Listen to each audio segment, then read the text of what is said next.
Fresh चांगला 2 तुकडे घ्या. एक तुकडा असा फरशीवर बाहेर टाकून द्या उन्हामध्ये पावसामध्ये, आणि एक तुकडा जो आहे तो एका बंद हवेच्या डब्बीमध्ये पॅक करून ठेवा. 3 वर्षानं बघा त्या तुकड्याचं काय होईल, तो तुकडा गंजून जाईल आणि हा तुकडा गंजल का नाही. हा तुकडा तुम्ही 10 वर्ष, 20 वर्ष, 50 वर्ष, 100 वर्ष, 200 वर्ष ठेवला तरी पण हा गंजणार नाही, आणि तो त्याची माती होऊन जाईल सर 50 वर्षात.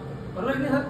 माती होईल त्याची, माती होईल. याला म्हणतात ऑक्सिडेशन. ऑक्सिडेशन प्रक्रिया होते का होते? कोण कारणीभूत आहे ऑक्सिडेशन प्रक्रिया? ऑक्सिडेशन प्रक्रियेला कारणीभूत आहे ऑक्सिजन.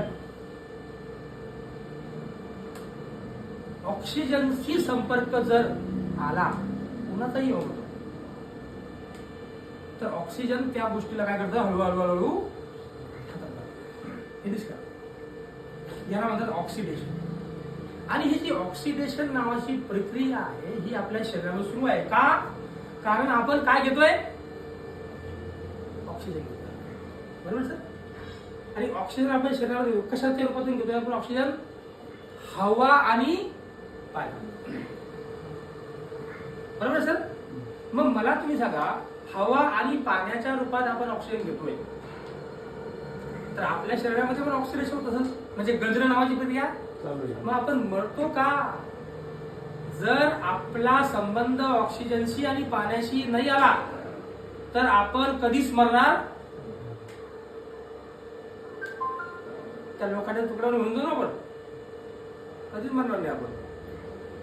देशमुख सर, आपण कधीच मरणार नाही जर आपण ऑक्सिजन हवेसोबत आणि पाण्यासोबत आपला संपर्क नाही आला तर. पण असं शक्य आहे का? कारण त्याच्यावर तर जिवंत आहोत आपण. ऑक्सिजन जर 1 मिनिटाने भेटला आपल्याला तर जगू का आपण? पाणी आपल्याला जर नाही भेटलं तर जगू का आपण? बरोबर ना?